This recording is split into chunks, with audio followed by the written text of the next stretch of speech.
Can you give a win to a movie for creating a new font that's become so recognizable that just the mere sight of it gives you goosebumps? No. Wind Counter seems to disagree. The world is changed. How about Elven Whispering in translation by Cate Blanchett's buttery voice that makes your heart start racing?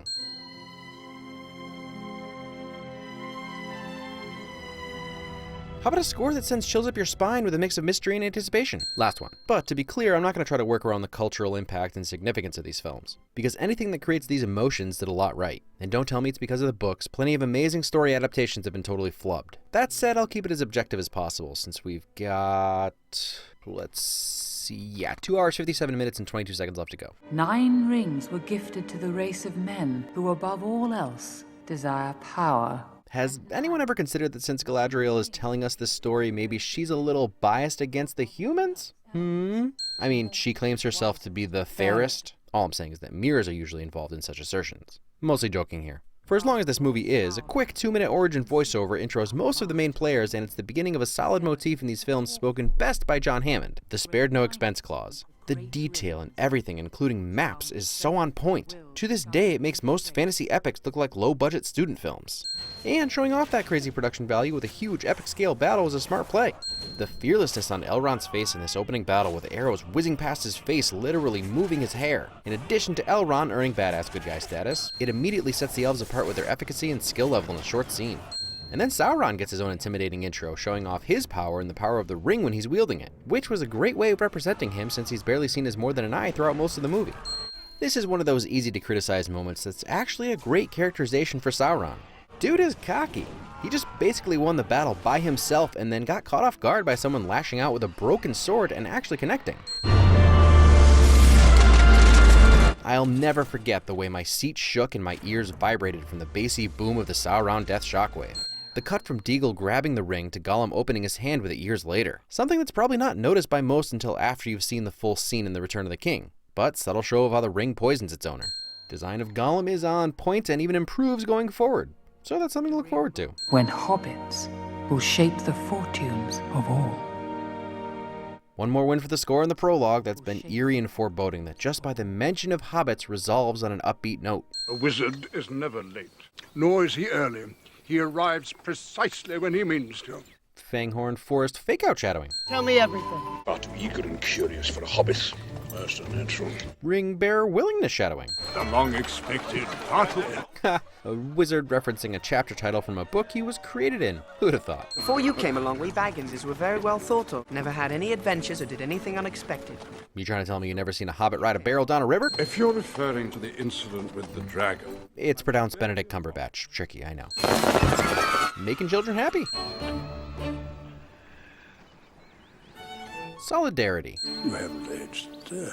I mean, says the 2,000-year-old dude. Makes sense why I wouldn't have questioned it too much.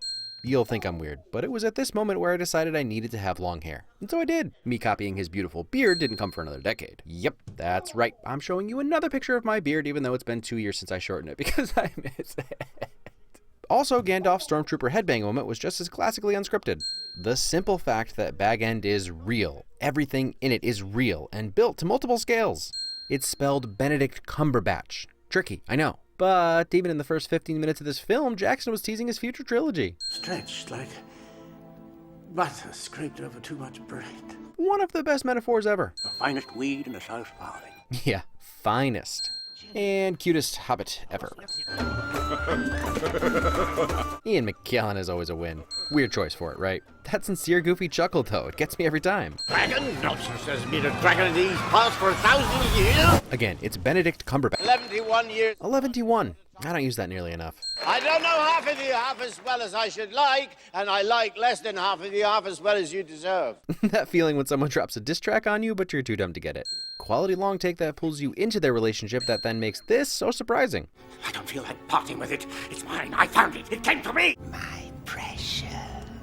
Solid Andy Serkis impression from Ian Holm. Wilbur Baggins!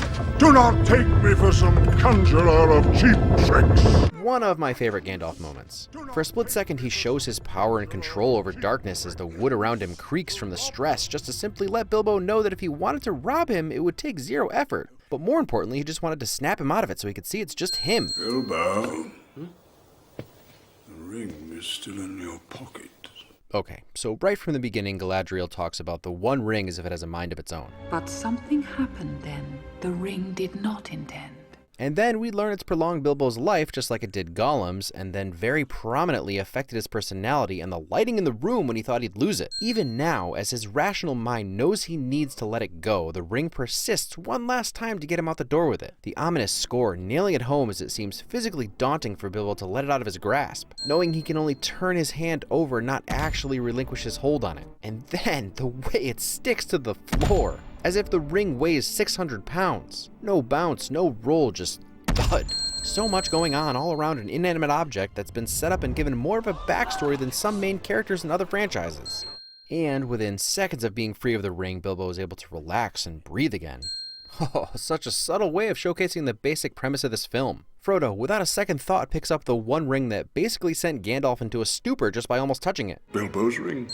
I can hear someone giving this research scene guff because it seems like if this information is so important, how could anyone forget it? But I refer you to this. And for 2,500 years, the ring passed out of all knowledge. And Gandalf has spent most of those years filling up his head with other information. So even this isn't proof. No one is going to immediately assume that it's the One Ring, even if Gandalf knew Gollum previously had this particular ring.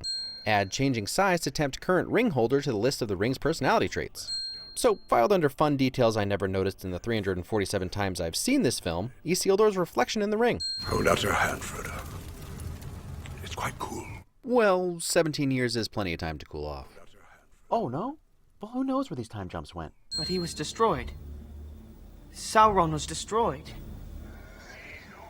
That was Mordor Black speech for Guess Again, sucker! I must see the head of my order. You'll know what to do. Yup, turncoat. But he wasn't wrong. In all seriousness, having the wisest man that we know of in this universe so far trusting in our protagonist so readily because he can't even trust himself immediately builds trust and makes us fall in love with Frodo. Hobbits really are amazing creatures. They can still surprise you. And then he just comes right out and says it. Nothing important. That is, I heard a good deal about a ring and a Dark Lord and something about the end of the world, but... Honesty. A journey beginning montage is the fastest way to show off the ridiculous beauty that is New Zealand, Middle-earth. It'll be the farthest away from home I've ever been. Oh, Sam. I don't have much to say about you in this film, but you'll get your moments going forward. Still, this is a huge defining moment for Sam. The poor kid who just wanted to stay home makes a choice right there to forego what he wants to do as Gandalf asked. Smoke rises from the mountain of doom. I've always loved this shot, but now as a slightly more informed movie viewer, I realized that Jackson created a fun combination of a J-cut, where the audio for the next visual overlaps the current visual, that only really works with, well, magic, as if Saruman is projecting his voice into Gandalf's head as he approaches. Seeking my counsel. For that is why you have come. Your love of the halfling's leaf has clearly slowed your mind. Yeah, you smoke that much fine weed and your mind is bound to slow. But these two master thespians on screen together? Slowly, Saruman reveals himself while also trying to convince Gandalf to flip sides. He starts by reminding him he's superior. And yet you did not have the wit to see it. Then talks as if he's in awe of Sauron rather than fearful. His gaze pierces cloud, shadow, earth, and flesh. And then shows how convenient using dark forces can be to gaining knowledge and power. Ha! Never noticed that, logically I guess you could say, the reason Saruman can make Gandalf spin in place like this is because he's using both staffs. One to hold his head in place, the other to move his legs. A shortcut! A shortcut to what? Mushrooms! Now the hobbits are referencing the books they were written in? First, Dolly Zoom, a very Hitchcock version with no subject. Second, the way the story lulls you into a sense of security with fun and no stakes. And then the mushrooms the week before! Yes, Pippin! My point is, he's clearly overreacted! And then swiftly pulls the rug out from underneath you. Even the insects and arachnids know to flee from the Nazgul.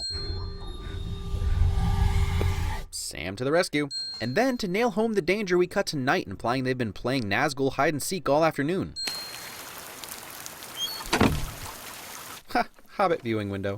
I never noticed how RPG-ish this movie got from time to time. Traveling the country, having adventures from town to town. Wait, are RPGs based on this book? Remembering a simpler time when very few of us even knew what Peter Jackson looked like. It comes in paints? Few things here. I love the way the prancing pony is portrayed as this dark and scary place. Everyone is shot from a low angle. The men walking around look like giants, some of them literally walking on stilts. And it's all because we're seeing this human tavern from the Hobbit's perspective. The only one not stressed right out of their gourd is Pippin because, well, he's Pippin. He's not always bright enough to know when he should be scared. He's over there! Frodo Baggins. Round here, he's known as Strider. Ooh, you don't know he's important yet, but his name, Strider, spoken over his face being illuminated only by his pipe ember. Still one of the coolest Steadicam, Snorricam, whatever you want to call it, where the camera is stuck to the ring as it goes onto Frodo's finger. And while luck or coincidence is an easy enough explanation, the ring is also sentient-ish, so it's not a huge surprise that it's going to do everything to be found. It was just calling his name a few seconds ago. I see. And that's terrifying. Sure, magic exists to a degree. I'm sure he's seen Gandalf do tricks, but pure, flaming evil that speaks his worst fears into his soul? Probably news to Frodo since... The ring passed out of all knowledge. Also, especially terrifying when you're actively trying to hide and all you did was make yourself more visible. Brutal. Another amazingly composed and framed shot of the swords entering one side of the frame and exiting the other. There were once men, great kings of men. They are the Nazgul, ring wraiths. By the way, I'm Strider, they call me Ranger, sometimes Elisar, but also my name is Aragorn.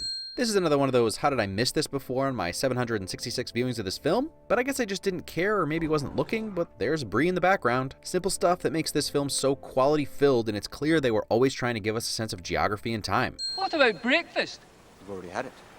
We've had one, yes. What about second breakfast? What about elevensies? Luncheon? Afternoon tea? And millions of Americans immediately had new meals they'd never heard of to quickly adopt and work into their lives. Just what we needed. Yeah, even for a powerful wizard, talking to the evilest of evils would be taxing. Gandalf's alive! Back, you devils! Courage! As terrifying and awful as that is, of course the ring wraiths can see Frodo when he's wearing the thing they're hunting. And let's just talk about how Aragorn takes out 5 freaking Nazgul, including the Witch King. Face torch!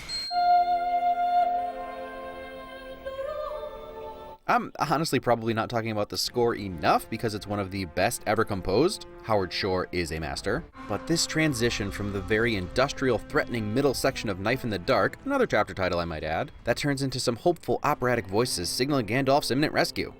Hey, it's Bilbo's trolls. 3 monstrous trolls. Turn them all to stone.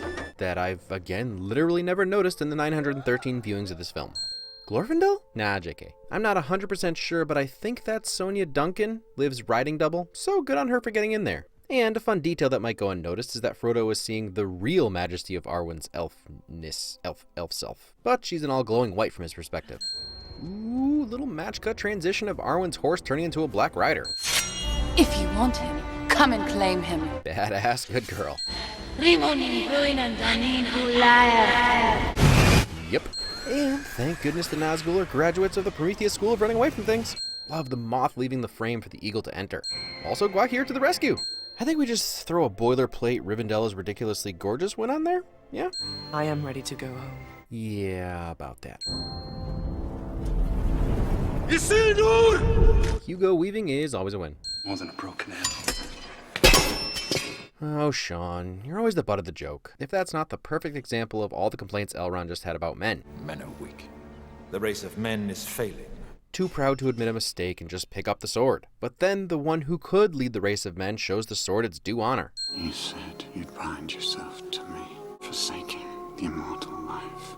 I choose a mortal life. Generosity, that's some real love. He is Aragorn, son of Arathorn.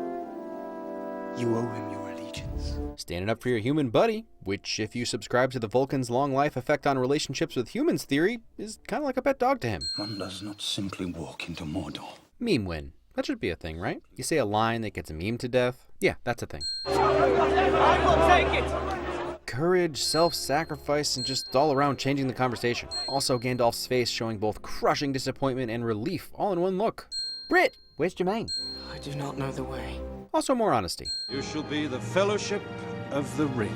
Great, but wait, what about Tom Bombadil? Mithril, as light as a feather and as hard as dragon scale. Troll skewer shadowing. So uncalled for. Exactly the effect the director of Bad Taste was going for.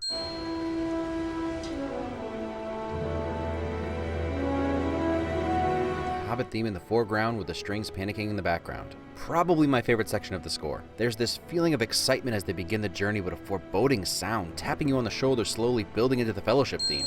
Also, the 9 setting out on the journey assuming they'll all make it to the end but being almost 100% wrong montage is the fastest way to show off more of New Zealand's landscape. We already did that one. Yeah, I know it's pretty, but they like variety. Okay, that's alright. It's the fastest way to get an Avengers rivaling hero shot. West of the Misty Mountains for 40 days. 40 days? Holy crap, it's not a fast way to do anything. I don't know the physics of it, but I do love an elf delicately walking on top of the snow while everyone else trudges through. Shadow and flame. Now Saruman's referencing the book he was creating. Mines are no place for a pony. Don't worry, son. He knows the way home. Bye, little Sebastian. A little teamwork from the humans to save a hobbit. And an all-male chorus to chant them along since, no female dwarves. There are female dwarves? Mostly men, though, right? They don't care about minutia like that. I have no memory of this place. Which totally makes sense on a 4-day journey. It's a 4-day journey to the other side. Always follow your nose. 3 pieces of great advice in a row. Follow your nose, and then... All we have to decide is what to do with the time that is given to us. Do not be too eager to deal out death and judgment. And the last 2 aren't things always found among fantasy stories. The line between good and evil and the need for forgiveness and mercy. There's an eye-opener and no mistake. Man, oh man, the score, the epic scale of the hall. This is the stuff you can't even imagine them ever doing justice when you're reading the books. But, like with a lot of other things, they beyond nailed it. Fool of a took. I'm gonna get into quotable lines later, but I probably call my wife a fool of a toque once a month. Lovingly, of course. They have a cave troll. Making conversation. First real fight with orcs wastes no time. Arrows to the face, beheadings, Legolas showing off his skills. And while our warriors are all far superior to the orcs, the baddies don't feel nerfed. Especially when contrasted with the pretty helpless hobbits trying their best. And for a movie with such an amazing score, they even play it musicless perfectly when it makes sense. Okay, don't freak out. I had this all as one video, but I had to upload it as 2 because, you can probably guess. But the other one is done, it's coming out tomorrow. Again, I think you can all figure out why. Sorry to split it up again like this, but this time you don't have to wait a week.